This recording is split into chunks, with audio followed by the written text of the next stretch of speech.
No cabe duda que en cada video las reacciones de criminales nos sorprenden cada vez más. Did you think of yourself as an assassin? Assassin? Sounds so exotic. I was just a murderer. Este criminal acabó con más de 200 personas y sus respuestas definitivamente fueron impactantes. A continuación veremos 5 reacciones inimaginables de asesinos seriales en entrevistas. Número 5. John Hughes. Empezamos el top con John, un criminal de 33 años que admitió haber matado a un camionero en octubre de 2008, solamente para robarle. A self-confessed serial killer talks exclusively to Channel. John Hughes admits killing a truck driver along I-29 in October of 2008, but he told me he has murdered many more people. And tonight, we take you inside the mind of a serial killer. Este sujeto en una entrevista agregó que había muchas más personas en su lista de víctimas, una lista de casi 20 personas. Asimismo, manifestó ser el anticristo. Aquí el video. I don't think like normal people, never have. I have racing thoughts, it's been that way since I was a kid. I'm constantly, it doesn't matter if I'm sleeping, if I'm awake, I'm constantly thinking of 100 things at one time. Shackled, cuffed, and wearing a red jail suit. Red instead of orange because guards consider John Hughes unpredictable and dangerous. Tattooed on the back of Hughes' head, the words, casualty of war. Because what you want is to die. That's correct. That's the only thing worthy of a warrior, I guess you could say. Death. Hughes wants to be put to death. 1 man dead, 3 passengers petrified. Later they wanted out, but I told them that nobody was getting out of that truck, period, without a bullet in their head. And I asked, did anybody want out? And they said no, so. You don't feel bad about killing anyone? Not personally, that I've personally done myself, no. I just view things as objects. People, animals, trees, cars, they're just all the same to me. What do you see in their face right before they die? Usually fear, as far as the murders that I've been a part of, but there's been quite a few. A dozen? At least. 20? Under. So more around the 15? Somewhere around in there. Hughes doesn't believe in God, but he can recite the verse tattooed on his cheek from the book of John. Everyone that does not confess that Jesus Christ is come in the flesh is not of God, and this is the spirit of the Antichrist. According to the Christian Bible, everybody can't have the Spirit of God in them. So you don't have the Spirit of God? Not according to the Bible. If you're going by that route, no, I definitely do not. The tattoo of a lion on his forearm is how Hughes sees himself. I'm a lion, and I see everybody else as men. And releasing a lion from captivity, Hughes warns, would mean more killings. I wouldn't let me go, no. I wouldn't advise anyone to, not unless they want a lion loose in the streets. Because you'd kill again? More than positive. John nunca volverá a ver la vida fuera de la prisión, pues un gran jurado lo sentenció a cadena perpetua sin posibilidad de libertad condicional, luego de que éste se declarara culpable de todos los cargos de asesinato en su contra. Número 4. Edward Wayne. Edward, un criminal de 77 años, alguna vez estuvo en la lista de los 10 más buscados por el FBI. En su juventud, durante los 70 y 90, se confirmó que Edwards asesinó al menos a 2 parejas y era sospechoso de varios asesinatos más. He was once on the FBI's 10 most wanted list. Edwards has lived a life of crime and lies. Now he says his family is urging him to come clean before he dies. Exactamente en el 2010, Edward, ya en un estado crítico de salud y en prisión, ofrecería una última entrevista en donde confirmaría más crímenes, con la esperanza de que el Estado acabe con su vida sentenciándolo a la pena capital, pues este sujeto ya no quería vivir más debido a sus complicaciones de salud. There's been a murder committed there in Geauga County, and I'm responsible for it, and I am wanting the death penalty. An admitted con man and a convicted murderer, Edward Edwards, doesn't want to waste away in prison. He was convicted of killing 2 young couples in Wisconsin and Ohio decades ago. He's now 77 years old, wheelchair-bound, and in poor health, so he's confessing to another murder, hoping the state will end his life before his ailments do. I have a pacemaker, I have a defibrillator, I'm a diabetic, I have neuropathy, I can't walk, my back and neck's been broken, my neck is fused, and I'm just turned 77, and I have the sawed-off shotgun, and I ease it out of the bag. Well, Danny's down there looking, and I put the shotgun kind of right here over his shoulder, right down here, easy, and I pulled the trigger. Edwards is already serving life in prison, and he's currently awaiting sentencing for 2 killings in Wisconsin, which doesn't have the death penalty. He has yet to be charged for the murder of his foster son in Ohio, but he hopes his confession will force a death sentence. They know that I did this. They've got the gun, they've got the shells. Danny lived at the house. I had the reason for it. I've told them what the reasoning was.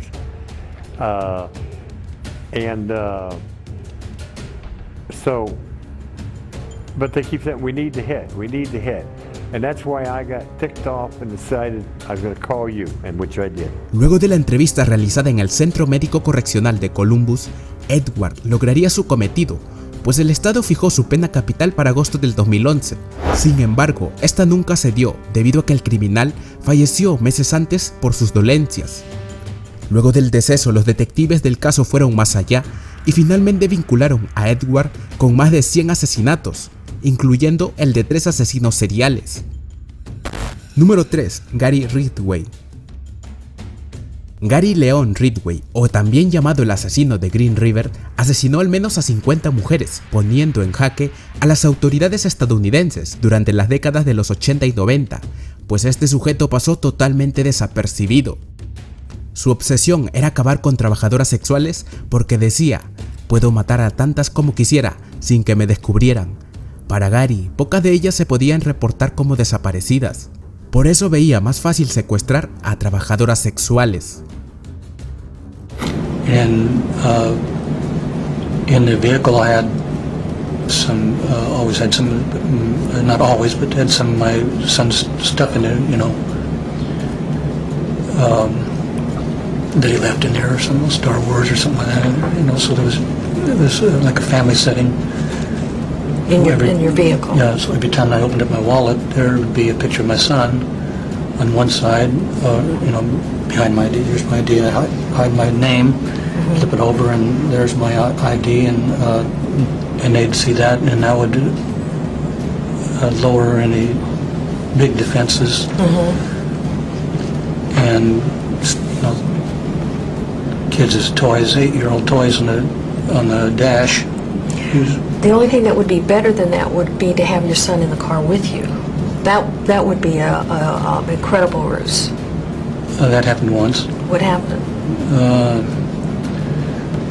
It was July 18th, I think it was my brother's birthday. That weekend I picked up a woman on back highway, and Matthew was next to me in the seat, and she hopped in, and I took her over to in the South Airport area, and took her into an area, and my son was there, and I killed her. I'm real sure my son didn't see it, but that only happened one time. But that was a pretty good ruse.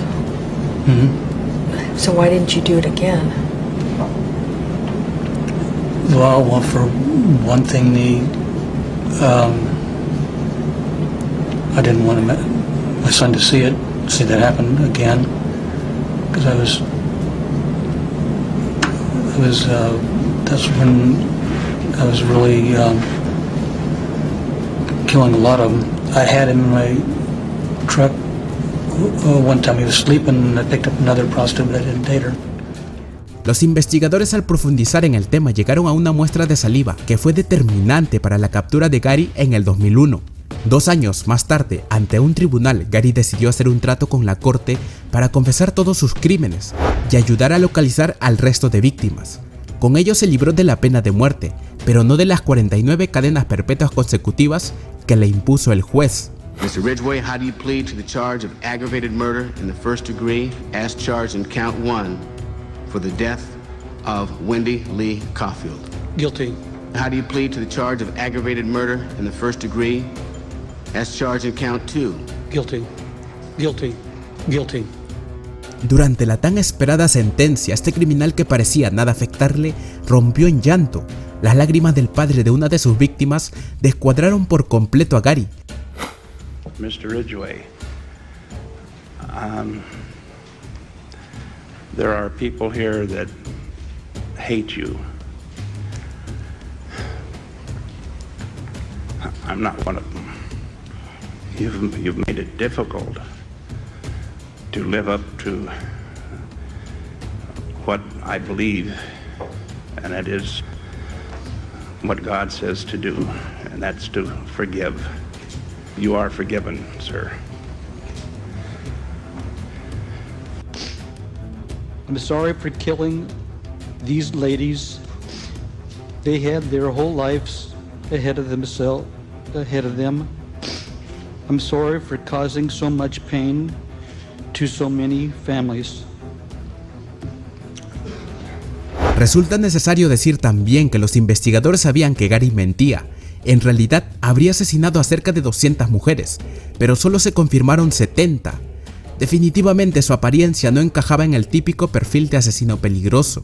Sin embargo, su cara ocultaba un odio exorbitante hacia las mujeres. Un odio que desarrolló durante su infancia, ya que en esa etapa de su vida, su madre lo golpeaba salvajemente. Número 2. Michael Shane.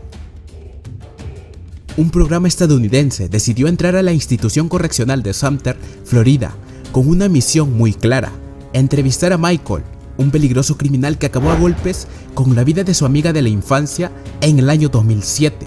Pero ese no es el detalle. En la entrevista, este sujeto afirmó haber matado a muchas más personas, 9 para ser exactos, y no solamente a una, como en un inicio se pensaba.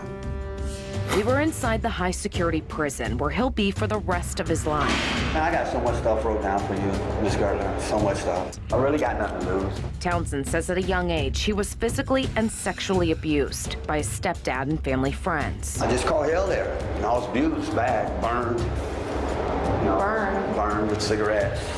They wouldn't do what they want. It's kind of, I had a rough life. Townsend says right before he turned 17, he tried cocaine for the first time and quickly became hooked. I was on coke real bad.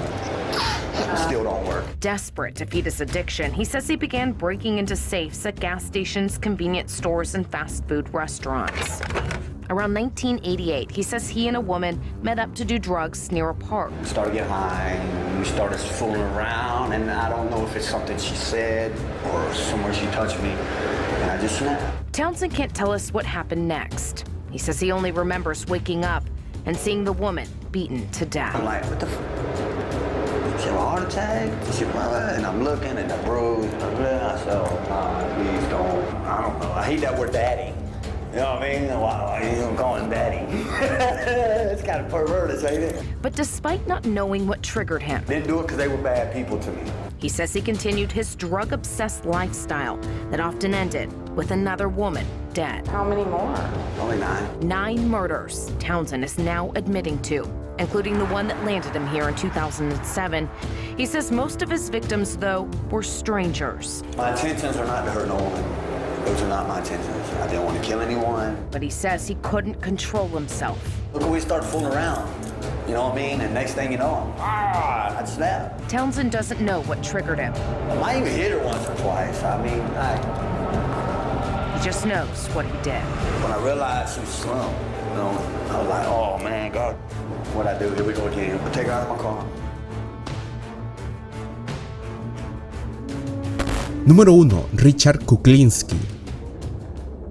Tal vez este sea uno de los casos más horrendos que veremos en el canal, y es que se trata del apodado Hombre de Hielo Richard Kuklinski, un asesino en serie estadounidense sentenciado por más de 200 asesinatos cometidos de una forma espantosa y cruel.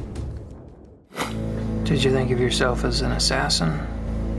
Assassin. Sounds so exotic. I was just a murderer. Él sostuvo que en uno de sus crímenes metió el cuerpo de una persona en un congelador durante 2 años antes de deshacerse de él, de allí su apodo. Asimismo, afirmó que siempre buscaba la forma de hacer sufrir más a sus víctimas.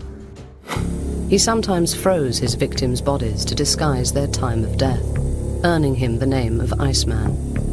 If I understand you correctly, you're positive you killed more than 50 people. And Definitely. you think you probably killed more than 100 people. Definitely. You're sure of that one. Definitely. But not sure it's more than 200. I wouldn't say definitely to that. Incluso en algún punto dijo que mataba a la gente por nada, solo porque lo miraban mal. One part of my life, I killed people for nothing. Just for somebody to look at me wrong, I would kill them.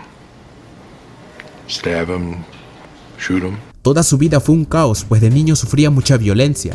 Esto influyó en su comportamiento, ya que de ese modo comenzó a descargar toda su rabia contra animales, torturándolos y estrangulándolos. Pasaron los años y las víctimas ya no eran animales, sino personas.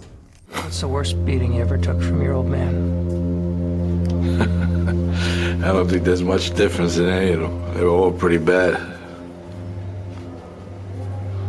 He left his mark on me, pretty much. And was that worse when he was drinking? With Stanley, it didn't really matter whether he was drinking or he wasn't drinking. He was a nasty son of a and he always will be till the day he died. And when he died, he was a nasty son of a gun. Did you go to his funeral? No, I didn't. Was there one? Yes. I didn't like him in life. Why would I want to go see him in death? I was glad he was dead. How were you with animals at that age? Deadly. Cats, dogs? Cats, dogs. I used to tie 2 cats' tails together. Did they both die? I don't know. I never stood around to see the final thing. I would say eventually they both died because they were both pretty well tore up. It's gotta be noisy. It was quite noisy. Las preguntas seguían y la frialdad en su cara era desconcertante. Un sujeto que parecía ser sacado de una película de terror. Well, why don't we turn the tables here and you interview me? I'll answer your questions. Interesting. What do you think about me? Anything good, bad, or indifferent? Yeah, some of each. I think it's fair to say that you've got the features of what we call a paranoid personality disorder. The general rule for someone who is paranoid is to trust no one, let no one get too close to you, and to never forgive anyone who does you wrong. If somebody criticizes them, they're quick to respond with anger or to counterattack. If somebody humiliates them, then they must have revenge. I appreciate you taking the time and explaining this to me. I am probably the loneliest person in the world because I have nothing I care for, and I can't make any friends to have any kind of a relationship so I've lost everything. I've lost everything I ever cared for, everything I ever wanted. It's down the toilet. Since there is no love in my life, I must have something to replace it, so I replace it with hate. Con todas las pruebas, en 1986 se dio su captura, siendo sentenciado a varias cadenas perpetuas. Años posteriores, en el 2006, Richard moriría a los 70 años. Según las autoridades, se debió a causas naturales. Si te causó escalofríos alguno de estos casos, comenta aquí abajo. Y no dudes en compartir para seguir llegando a más personas. Ahora sí, sin nada más que decir, nos vemos en el próximo video, compa. If I was wrong. Yeah. I I definitely would have got the point.